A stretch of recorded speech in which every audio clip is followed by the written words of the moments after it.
Yes. So your town was hit. Yep. What would you say to mayors of other small towns across America who are going to see this? What would you say?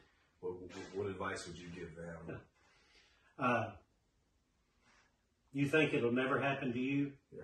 But do you pre-plan? Have stuff ready ahead of time? Because we've run into things that should have been done in a pre-plan that we were not ready for. Yeah, everyone's human. I'm not trying to put a spotlight on what did you not do, because I can understand that this is all probably been the most stressful time of your life. Yes. Okay. And not only from our city, but from our county.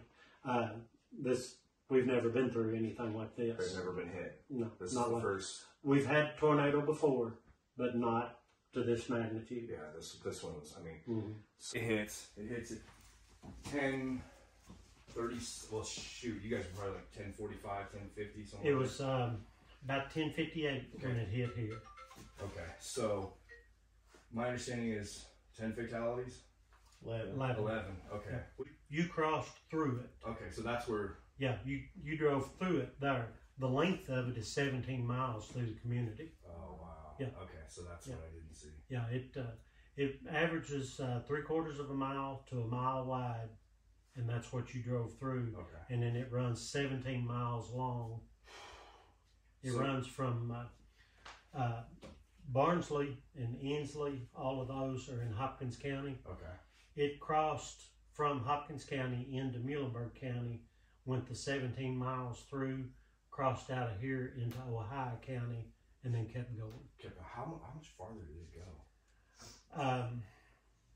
It played out somewhere around between Brandenburg and Louisville. Okay. Is kind of where it ended up at. Okay. So that night happens. I mean, you guys are in the guts of the city. You're here. So what take me through? I haven't seen any sirens. Were there sirens going off? Yes. They were, okay. Yes. Because I know some of these communities have them, some didn't. We do. To start out that night, we knew it was going to be a bad night. Yeah. We came here at about 7 o'clock Friday night. Okay. Checked our trucks over, made sure everything was fueled up, checked our saws, you were ready. Made sure everything was ready. Okay. The first warning we had was at like 7:25. Okay. We had another one around 9:30 that hit further up in the county, done some damage, and then we were here. There was several guys from the fire department, along with some people that lived in some single wide trailers and stuff, just took refuge here. We had I think it was about 18 or 19 people in here that night.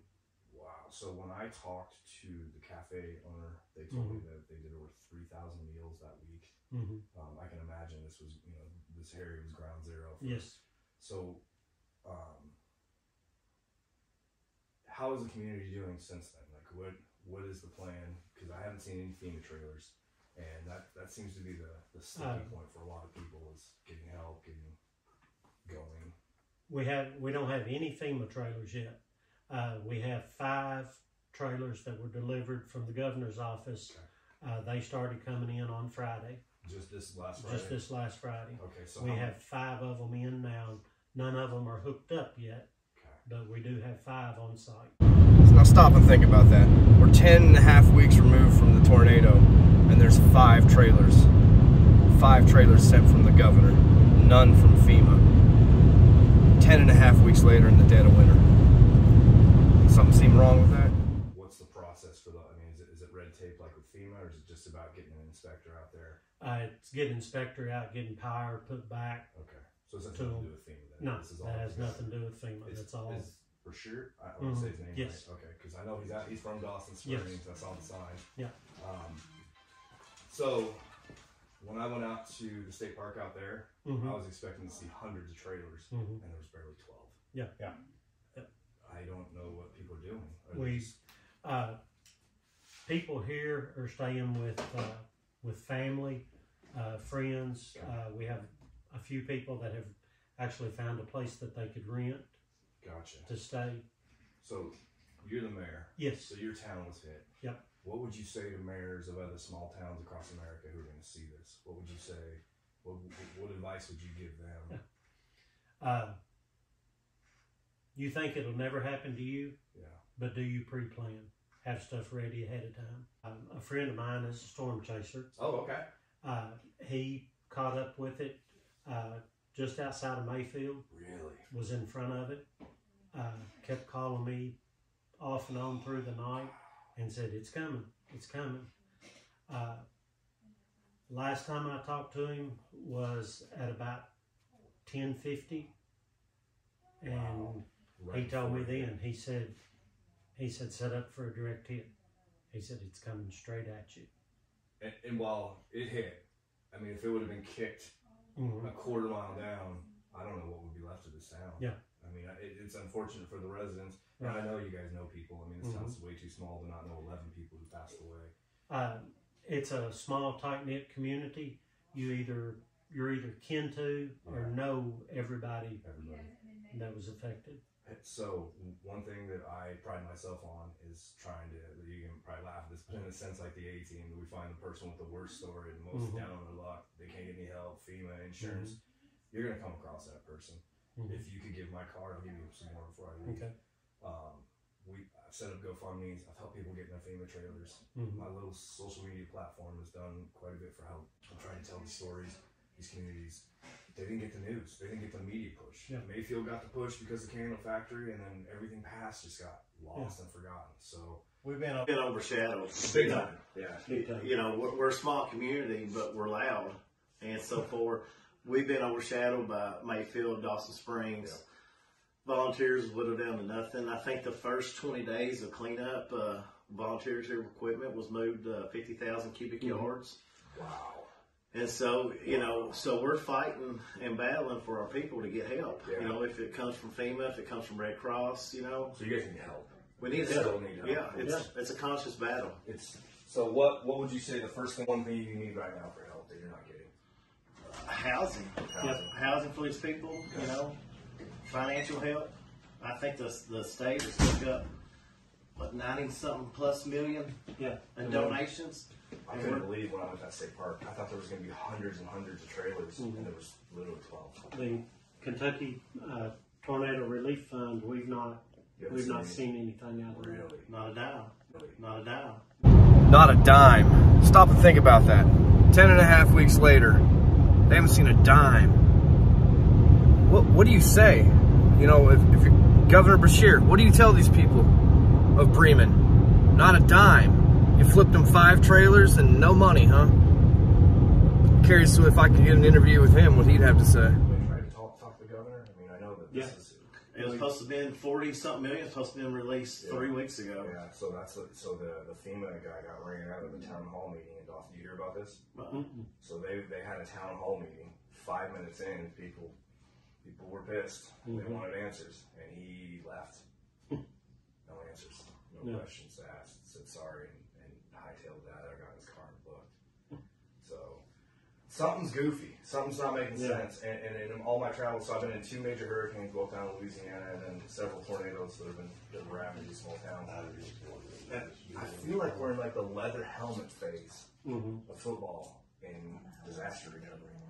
And what I hear is churches and volunteers, and I know that the Amish and the Mennonites just came out of nowhere. Did you guys experience that? Yes. Yeah. So we've had a lot of Amish groups in. They came in and helped clean up, and then after cleanup, they've been back with several different groups to help build. The Amish have been the all-stars of this whole thing. I mean, I don't want to take away from what your community's done to help your own, but everywhere I've gone, it's the story of the Amish, and then they're gone, and they just vanish. I haven't been able to find one. So they've been coming from as far away as Pennsylvania. Yeah, Pennsylvania and Ohio. So I had to ask the stupid question. I'm like, did they horse and buggy that? And they're like, no, they brought equipment. And, brought a charter bus here. Yeah, really. I'm envisioning these guys with long saws and because they're not about the electricity, but they've come in on charter buses and stuff. Wow. So, first off, thank you for this unbridled access. Most people don't want it. You know the politics of it. You're a politician in a sense. So I want to make sure I've covered, because I'm heading to Texas. Storms are coming again. Unfortunately, they're heading right up this way again. I don't think they're going to be fueled up enough to do, but I don't know. And I'm definitely not a meteorologist, but we're heading all the way back towards Gainesville, Texas for 10 hours. And then we're going to turn around and drive back this way. And then we're going to be down to Mississippi tomorrow.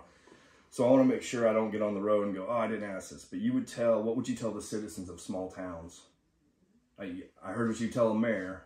What would you tell people? And I ask this at every disaster zone we go to. I tell them the same thing, be prepared. Be prepared. And the warnings go out, you know, the warnings are put out for a reason. Yeah. Take notice to the warning. Don't look at it as, oh, there goes the tornado siren again. That's what a lot of residents in Dawson Springs said. They go, we just hear the sirens and just go outside and then go back in and continue. And no, it's... How long do you think it'll take for this town to get back to where it was? Years. Yeah. Yeah.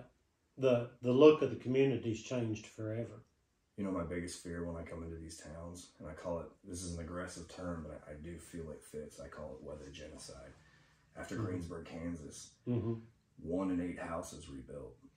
Those people left. Yeah. And they're never coming back. And these are people with 100+ year roots of a family in the community. Yeah. And my fear is like Barnsley. Barnsley's unincorporated, and so they fall into no man's land for help. I don't want to say the same for you, not know my facts on this, but my worry with your town is that people are going to end up dispersing to Madison. They're going to go. Some already have. They already have. Some already have. We've been lucky though. Those that have moved, somebody's already looking to purchase their lot. Okay. So because that's the death of a community is when the people leave and don't come back. I think we'll be okay from that standpoint. Okay. A lot of these communities, I don't know. Oh, you're busy. Well, on a positive note, on this is the way the people united to come together. How was that? It was wonderful. From our first responders to our locals to the surrounding counties around us, to just volunteers coming helping with food, helping with cleaning up debris, removing debris. It was awesome. It was awesome to see that unite, come together. So what's the next phase? I mean, it looks like most of the cleanup's done. I know there's still. We're on the first round of debris removal with the contractor with FEMA now. Okay. So there's still a lot of cleanup to be done. Yeah. We're getting to the point on cleanup where now the big stuff is out. It's going back and raking and walking the yard and picking up the little pieces. Gotcha. That's the hardest part is people trying to find like the wedding rings and the pictures. Yeah. Of that night, was there any miracles? So, in Barnsley they got the babies and the Bibles in the tub and it flipped over and a quarter mile away and they found it. Was there any stories of that or anything that the world wouldn't know? Because that's what I'm also trying to unearth is the stories that people. Well, there was some storm shelters that was built that saved. There would be 15 people here. There would be 10 here in underground structures. Above ground structures that was all that was left after the storm comes through. People coming out of street. Yeah, that's what we see in Oklahoma too. Yeah, just holding on for life. How about you guys? Where were you guys? I was here. You were here. So when they went through, I was right there in the. You were cute because a lot of folks turn and run. Yeah, but I was stationed about a mile and a half out, waiting on the county road department. So you were spotting. Yeah. Okay. Yeah. Wow. So it was all hands on deck. How much? When was the first sleep you got after? I slept a little bit sometime Saturday. Okay. Wow. So you guys probably haven't stopped working. I mean, it's 10 weeks now. We're almost exactly 10 weeks since that happened. So, one of the things that happened that night that we didn't realize for several days was one of our dispatchers that was working at the 911 center, actually on his phone, so it wouldn't go out over the radio, he actually called some of the other departments and staged them just outside of Bremen. Wow. Because he was watching. They were watching. He was watching it. He seen where it was at, where it was headed, and he contacted other departments, even outside of the county, and had them staged and told them, said, go to this point, stop, I'll call you. You got to know this. In all my travels, I don't think I've heard of, especially on that night, I haven't heard anybody that handled it that well. Yeah. And I'm not here to track, you know what I mean? It caught a lot of people off. Some people didn't even know, which just boggles me in 2022 or 2021 that happened with cell phones and everything. But unfortunately.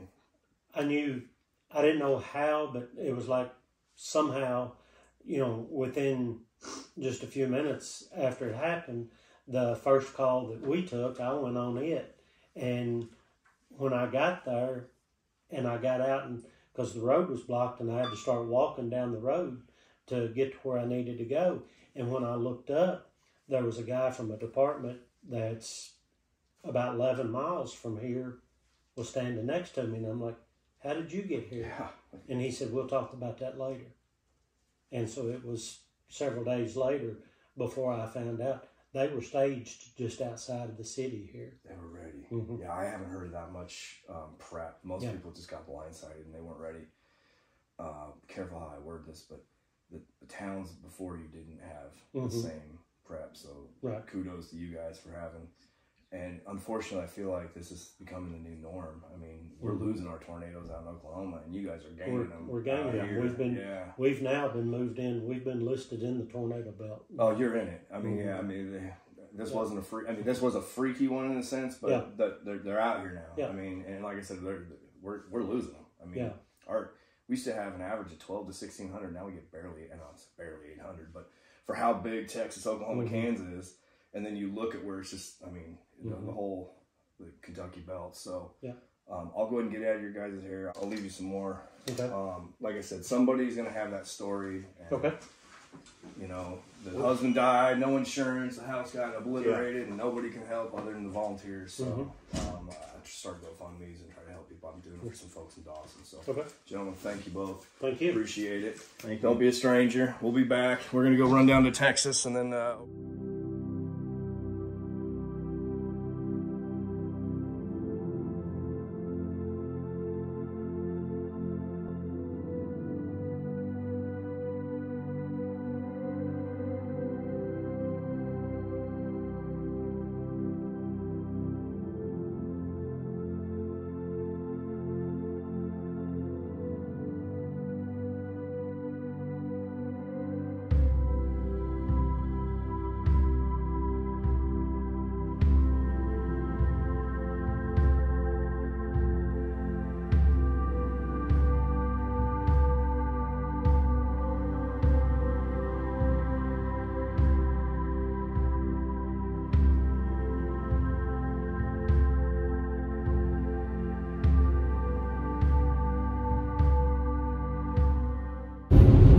So I've done my best not to point fingers and rile people up, but this one, I have questions. Where is FEMA? Why is the governor holding $40 million up? Why is the Red Cross not done anything at Bremen? Off camera, the stuff I was told just doesn't make any sense. And I understand that those guys, they have a job to do, and you know, they were amazing to let me have the ability to let me tell their story. But people pay taxes, they pay insurance, and you know, they're under the theory in their mind there's this, you know, safety net that if something happens, I've got layers of help. And unfortunately, time and time again, I'm seeing that people are just getting left in the cold, literally in the cold. It's February and it's cold, and you got people with no roofs, huddled in rooms. But in this case, it lends me to ask, where's the governor at? Why is FEMA not out there? Where's the Red Cross? Hundreds of homes are gone, 11 people died. Why is there not more of a presence? I didn't see any presence. And this mayor has the same questions I have. Where are you guys?